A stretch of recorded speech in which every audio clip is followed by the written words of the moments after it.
Miss হবে না আপনার পছন্দের টিভি শো। দেখুন জি5 অ্যাপে একদম ফ্রি। জানেন তো শ্যামলী, মাঝে মাঝে ভেবে না এটা স্বস্তি হয় যে এখনো এই স্বার্থপর পৃথিবীতে আপনার মতো কিছু মানুষ রয়েছে। মনে হয় যে পৃথিবীটা এখনো পুরো মরে যায়নি। এই ব্যাপার, তার মানে আপনার কৃতজ্ঞতা জানানোটাই আসল উদ্দেশ্য ছিল, সেটাই আপনি করলেন। আরে বাবা স্যার, আপনি যেমন আমার বন্ধু, অনন্যা তো আমার বন্ধু। সবচেয়ে বড় কথা, অনন্যা আপনার স্ত্রী, তাকে আগলে রাখাটাও আমার দায়িত্বের মধ্যেই পড়ে। আর তাই আমি যেটা করেছি সেটা এমন কোনো বড় ব্যাপার নয়, বুঝেছেন? বড় ব্যাপার নয়, এইখানেই আপনি সবার থেকে আলাদা শ্যামলী। এই জন্যই আপনি মানুষ হিসেবে আমার চোখে অনেক বড় মাপের একজন মানুষ, অনেক বড় মনের মানুষ। আর আপনাকে দেখুন, আপনি পুরনো সমস্ত কিছু ভুলে, সব স্মৃতি ভুলে আপনি অনন্যার জন্য যা যা করলেন, আপনি সব মিথকে ভেঙে দিলেন সমস্ত কিছু। মানে আমি বলছি আপনাকে, আপনার জায়গায় আমি থাকলে আমি পারতাম না আমি। আর স্যার, আপনি যেটা আমার জন্য করেছেন সেটা, স্যার দেখুন, আমি না এত হিসেব দিয়ে যুক্তি দিয়ে আপনাকে বোঝাতে পারবো না আপনি আমার জন্য কি করেছেন।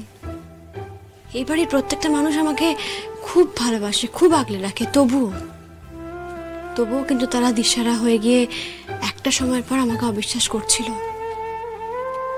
কিন্তু একমাত্র যদি কেউ আমাকে বিশ্বাস করে থাকে সেটা আপনি। কোনো উত্তর নেই কিন্তু স্যার যে আপনি কেন করেছেন। আপনি ভাবুন স্যার, আজ যদি আপনি আমার পাশে না থাকতেন তাহলে হয়তো এই শ্যামলী এখানে দাঁড়িয়েই থাকতো না, কোনো মানসিক হাসপাতালে অসুস্থ না হয়েও সুস্থ হবার লড়াই করত। কোন অন্ধকার জগতে হারিয়ে যেতাম সেটা তো বুঝতে পারছেন আপনি।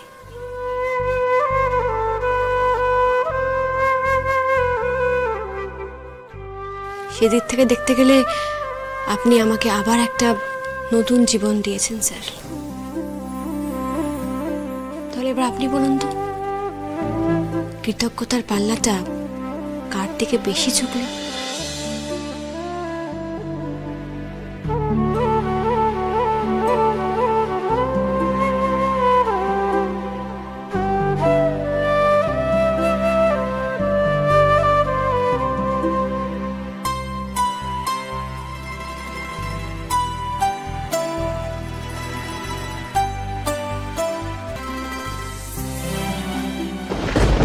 আপনার সন্তান 100 ঘড়া জল নিয়ে বাবার মাথায় ঢেলে তার স্ত্রীকে বাঁচিয়ে তুলেছিল। শ্যামলীদি দণ্ডিকাটা শেষ করে দিয়েছে। তোমরা দুজনে কি সত্যি শুধু ভালো বন্ধু শ্যামলী, নাকি একটা কোনো আত্মিক যোগ আছে তোমাদের মধ্যে যা তোমরা নিজেরাও জানো না?